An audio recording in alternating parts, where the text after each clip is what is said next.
Historia. I'm Kylie. And Jamie. And we are back at you with a fun little two-parter.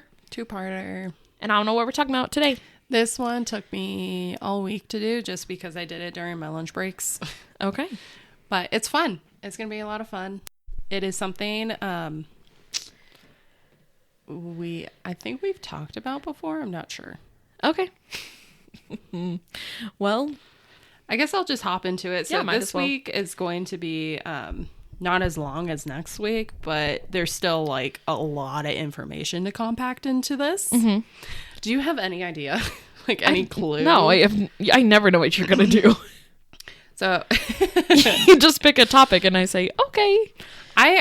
There's so many that I have like packed up in my brain that I'm like, oh, I think that'd be cool to cover. But I'm like, yeah, how much time do I have? What am I doing this month? Am I going to have enough time to research it? Do I want to get a book on it? I overthink everything. I have a list of like 40 topics that I came up with the other day. Oh, finally? Yeah. So I'm like, I have all these ideas. I'm excited. Yeah, whenever I'm just like, oh, is there anything interesting going on this week or like this month that I never really thought of, or like something that's like kind of based off it? And that's kind of what I was doing for this week. Okay. It has something to do with January in a sense. Okay. Very small. Very, very tiny. Okay, Like okay. just like a grain of sand. Okay. Small. Perfect. But like, I actually found this topic. So on Instagram, I follow this one account that's called Weird History. Yeah. And pretty much like it'll just pop up like a random weird fact in history of like something that has happened like either that week or that month, or it's just like completely random. And this one, the week that, or what I'm covering these next couple weeks, popped up and I was like, huh, okay, that sounds actually interesting. So I am covering Ellis Island.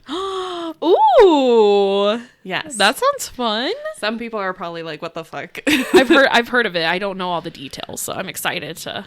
Okay, so you okay, let's get in. Too excited or something. If you are not familiar with Ellis Island, it is an island here in the US, kind of like in the New York Bay area. There's like a lot of small islands, you're probably aware. One of them is Liberty Island. Yep. But Ellis Island is kind of like in that mix, and it was used for the documentation of immigration. Mm-hmm. So, quite interesting. That's like the only thing I know. Yeah. So, but there is so much more to it than just that story of just immigration. Like, there's so much more use of it that has been over the year. So before we dive further in, I just want to explain the information that I got for the next couple of weeks, and that is from the National Parks website. Okay. So it is part of the National Parks system. I believe it's part of like the Statue of Liberty Foundation. That national monument is like kind of like attached to it, Ellis Island.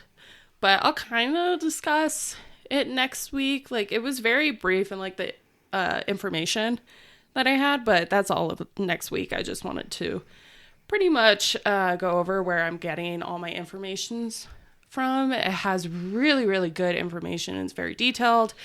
There's like a whole section of just like the history timeline of it. Mm-hmm. And then it has like a bunch of artifacts that you can look at, their collections. There's like clothes, there's documentations, there's photographs of just everything of like people who went through the island, and wow, pretty much just like what they've collected, especially from the staff members, just pretty much like a bunch of stuff that they've had in like their library and like their it's like all in the archives and stuff. So cool. I'm like, that would be super cool to see their archives. I can't imagine. Super old shit. So let's get into the origin of the island. Okay, here we go. So before the colonization of the island or even the United States, the island was used by the Algonquin tribes. Ah. Does that sound familiar? We've talked about them before. Yes, this sounds familiar. You would be right if you listen to the Jamestown episodes, I believe. Yeah. It was that, or I think it was Jamestown. It was Jamestown or it was Roanoke. Oh. It could have been both. Because, we might have mentioned them in both. Yeah, because they're both in that area. They're located in the southeast region of North America. So kind of like in that area. So I think it was more Jamestown that we saw them. So the popularity of this island was used due to the food sources that it provided at first. The Dutch called what would be Ellis Island as one of the oyster islands. So I believe there was 3 in the area. And they called it this because the island had very large oyster beds. Okay.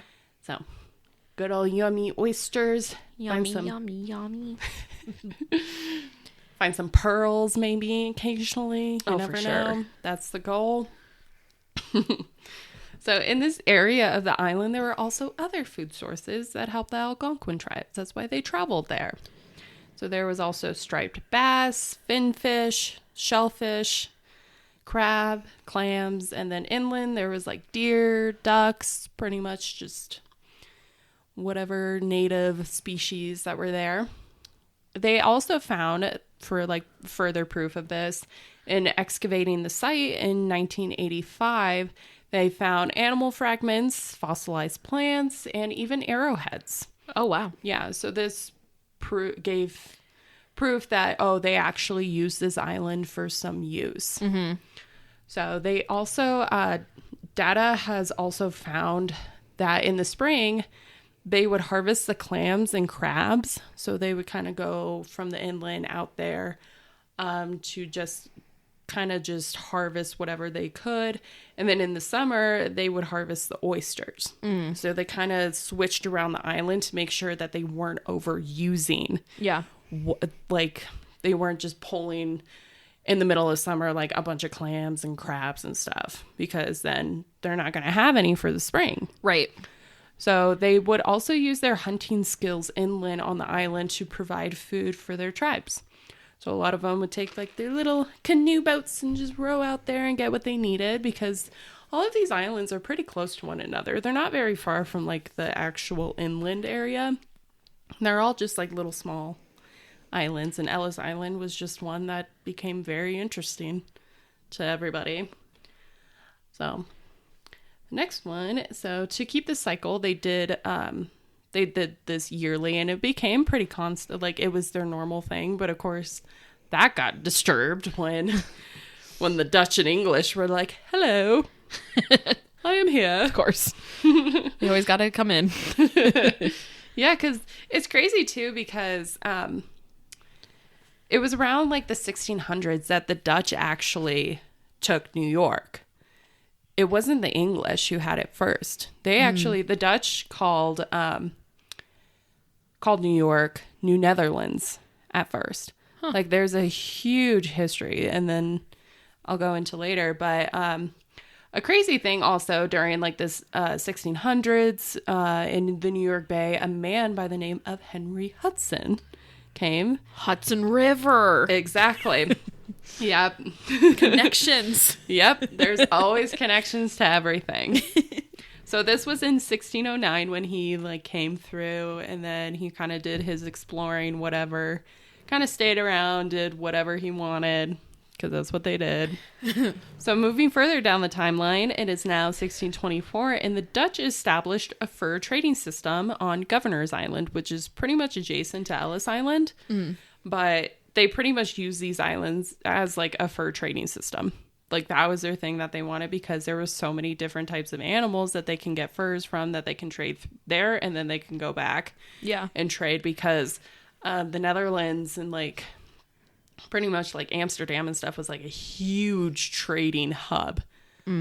Like even in Holland and stuff like that, like all of those areas, very big for the Dutch.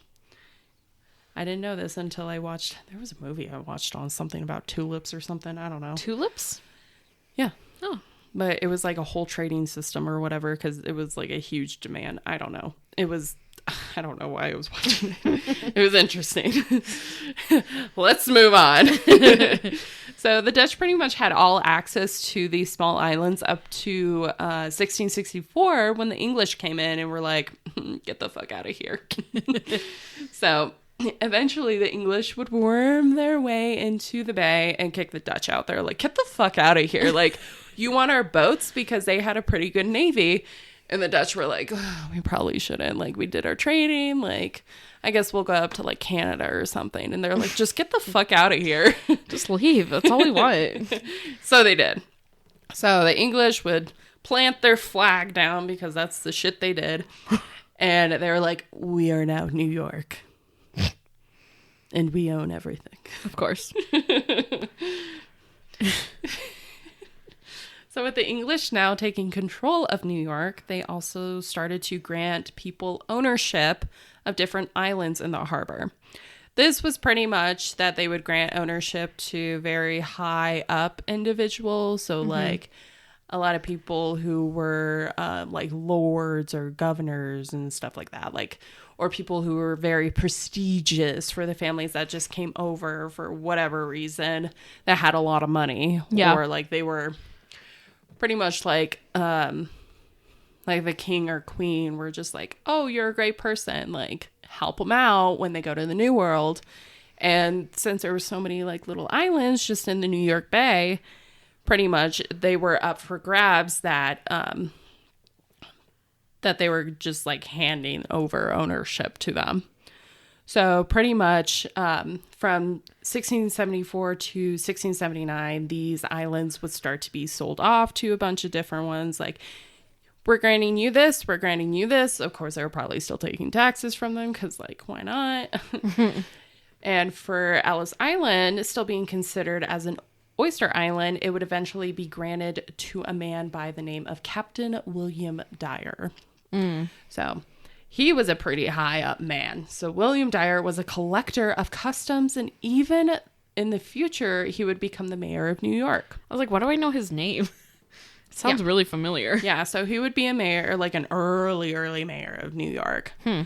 But so he was granted this. So he was granted the land by the governor of New York at the time, Sir Edmund Andros. So this island was no longer considered to be, they just called it like an oyster island. Yeah. They now they called it Dyer Island because he was the one who owned the land. So that's pretty much how it goes. And you see that with ranches now too. Like ranches specifically have names from the families, or like even with like islands and stuff, like all of the names are because of the ownership of them. Like that's why their name is the way that it is. So you would think that this would be passed on to the family through generations, but constantly over the next like 100 years or so, it would just be sold off to like random people, whatever, and the names would constantly change. So Dyer Island was just becoming different names to whoever was owning it. Like a lot of fishermen or merchants and stuff were probably taking the island to use for the oysters, to sell them off for like food consumption and stuff, whatever, like all the fish and stuff. Like it was an island that was good for selling stuff off. Okay. Like it was a pretty good investment, but like not a lot of people wanted to keep it for very long. And I couldn't really find any reason as to why. It's just something that was done. Like not a lot of like, especially wealthy people didn't want to keep that type of stuff for very long. I mean, they constantly wanted something new and something improving. And being and owning an island, like, that gets to be a lot of upkeep too. So that could have been like a reason, like, what the hell am I going to use an island for? It's a pretty big responsibility. Exactly. Especially in the freaking 16 and early 1700s. Like, it's just not going to happen. Wait, why do I have an island? What do I do with this? So eventually in 1774, the island would be sold off to a New York merchant named Samuel Ellis. That's where we get the name from. He kept the island for only a handful of years, and he even tried to sell it in 1785. So I don't know what he used the island for, probably for the oyster beds and stuff, but like he was just like... He was a merchant, so he was like, yeah, this sounds like a pretty good investment. But over time, he's like, this is a full ass like island. Like, I don't know. There's a lot. And he tried to sell it, but like only so much it never sold. Yeah. Like he couldn't sell it. But so he actually put in like the newspapers an advertisement for the island, because that's what they would do. That's how you would find out what was being sold and stuff. You look in the newspaper, because they would have like for sale. And he would put like he would mention that, oh, it was a great spot to dig for oysters. It had a great view of the New York harbor, and it had great potential, but like no one could afford probably what he was asking for, or no one could afford it, because it is 1774. It was like, or 1785. It was right after the revolution. So it's like nobody really had the money or really wanted to, because it was still like the US was so new that it was like in a limbo state. Yeah. So like at first I wasn't really, when I looked at that, I was like, really? I was like, no one wanted to buy that. And then I was like, well, this is a new country. They're still trying to figure out what they're doing, the establishment of their government. Like it was not a good time. So it makes sense now to me. So the island would be given down to his predecessor, his descendants, whatever, after he passed away in 1794. So his family. The family would go on to keep it until the state came to them. So New York, the officials and stuff came to the family in 1808, and they're like, hey, I want to buy the island. Is that chill? And they're like, yeah, get it out of my hands. Chill? I don't want it. I don't know how much they sold it for. It didn't say. I'm guessing in our hands is probably very low, but for them it was still probably high, because it's still a fucking island. Yeah. But so the government now, like the state of New York, now own that island, Ellis Island, and they never changed the name, which kind of shocked me, but I was like, good for them. That is shocking. They didn't call it, like, because eventually it would become like a fort. I'm surprised they didn't change, like, keep that name, but they kept Ellis Island as the name. So okay. After purchasing the property, the island would then be pretty much under the ownership of the United States government. So even though New York purchased it, like, the overall government was like, this is ours. We're going to do what we want with it eventually. But they didn't really have, at the time, they were like, I don't know what we want to do with it. But eventually, like, they started to look more at the island, and they're like, I have a great idea for this. Because this was the early 1800s. War is still growing in Europe and stuff. And the US was like, I don't want to have another issue. Because they still were having, like, some issues with England. And they did all the way up until, like, the 1900s. Yeah. But especially the War of 1812, that would come around. But, yes, of course. Can't forget about that one. So they would use this island for multiple uses for the next couple centuries. But for this first one, they saw Ellis Island with potential. It had a very clear view of the entrance of the New York harbor. They're like, it's kind of like on the outskirts. It sees right in, it sees right out. It's where you come in first and you see it. They're like, this would be great to put as a defense post against the British. So because during the Revolution, the British invaded New York pretty easily because they didn't have that protection in the bay. So it was like they couldn't really do anything, and they needed more of the Navy to be located in that area just in case if someone was trying to invade, they weren't going to make it past the bay because they had someone there to defend it. So they put they believe that Ellis Island would be a good candidate for a military base, or pretty much just like they called them forts at the point. Like they were small in size, but like they still held purpose for a reason. So after the War of 1812, the U.S. government War Department decided that they would create Fort Gibson on Ellis Island. I would have thought that they would have called it Gibson Island, but... You would think so, but I guess not. No, they kept Ellis Island for the name. They're like, we are not changing that name no matter what. I guess. So this fort would include barracks for a small group. They would also have powder magazines and guns located along the eastern edge of the island. So anybody who was an enemy trying to get in, they're like, nah, we're going to blow you up. So Fort Gibson, though, never really saw much action. I mean, in the Civil War, I'm assuming that they probably just docked ships there and did whatever. Yeah. But other than that, like, it didn't see like full on war from the actual invaders that they thought. So it kind of was just there for a time being. So it was quite interesting, though. It was just kind of standing there. It kind of died pretty quickly because there was like all these other forts being added in all these other islands too. So like, even though it was like a good one for when you enter, it just didn't really hold any purpose, especially in the next coming like 30 years or so. No. So Poor thing. So before we end this week's episode, I want to cover the development of what made this site so memorable in U.S. history. So jumping a little further into the future, we are now at 1891.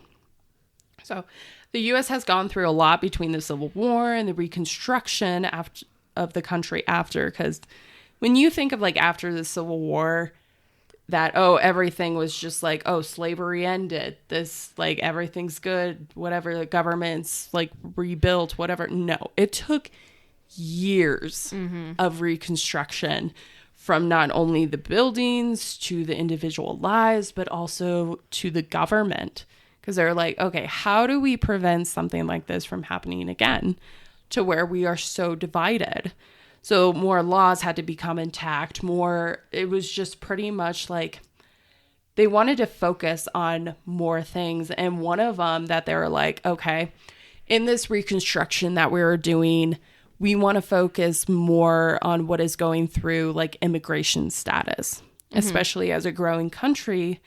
They noticed that the U.S. at this point was becoming a very large hub of people leaving their former lives in countries all over the world to make something better of themselves and coming to the New World, or pretty much at this point the United States. They wanted to live that American dream, quote unquote. Yeah. So they saw like a very large rise in immigration, and they're like, okay, with like a lot of death of people too, they're like, well, we're seeing a lot more people enter the country, but we're also seeing a lot of crime grow as well. And that was like probably a blame that they saw for the Civil War. And they're like, okay, why is there so much crime happening? And they're like, well, it could be just people coming over here, leaving their criminal lives and committing more crime to this country, because it was a completely open policy at this point of immigrating. So not only were you seeing people that just wanted to change their lives for the better, you were also seeing criminals escaping their former lives to commit more crimes here. Yeah. Oh, but geez. yeah, It's a hot mess. Yeah, that was something that they were starting to grow kind of worried about, because they're like, well, is this going to cause future problems like in crime and stuff, especially the people that already live in the country? Like, the crime was high. They're like, this is only going to cause a problem, so we need to do something about, like, they blamed immigration for that reason. And it's just like, it's not entirely all of that. It's like, it's pretty much your foundation of how your country was founded, but whatever. Yeah. They blamed immigration. Of course they did. So it was no longer of them wanting to keep that open door policy, but they wanted something more constructed and something to where they can catch those people that were not coming here for good intentions. Yeah. That's how it started out. They're like, okay, we need to set up a system. What can we do? And so the government started to think of like, okay, so we have all these islands and stuff. A lot of people that are immigrating are actually coming from Europe. So there has to be somewhere that we can put something to do like that whole status thing of immigration, to check to see who's legit, who's not legit. And so they started thinking of like, well, we need to do something. So the government was having enough of all the bullshit that was going on and wanted control. So they constructed an office of the Immigration Act of 1891. So just a brief, I'll go into it. The Immigration Act of 1891 has a lot to it. There is a lot, as most do. And it's an easy search to really grasp what is going on. There's so much verbiage, especially old verbiage, that is just like, what? But I still want to go over kind of like the gist of it. So the Immigration Act of 1891 was created in the Treasury Department of the government, and who oversaw this office was the superintendent. So this superintendent would oversee the new corporations of immigrant inspectors, or just like the inspectors in the ports that people would enter through. I will go into each of the jobs eventually, but the superintendent was pretty much, they would enter and just see how everything was going, make sure everything was like well established. So this act covers all that would be conducted with immigrants coming in. This would be from the passengers list, who can actually enter, background checks, and even the boats that were coming through. Like, it was a whole system. The name of the superintendent would be changed eventually to the Commissioner General of Immigration when the office name changed to the Bureau of Immigration from another act that was entered in March of 1895. This constantly changes throughout the years because they're constantly changing the immigration status and how to handle it, like to the point that it is now.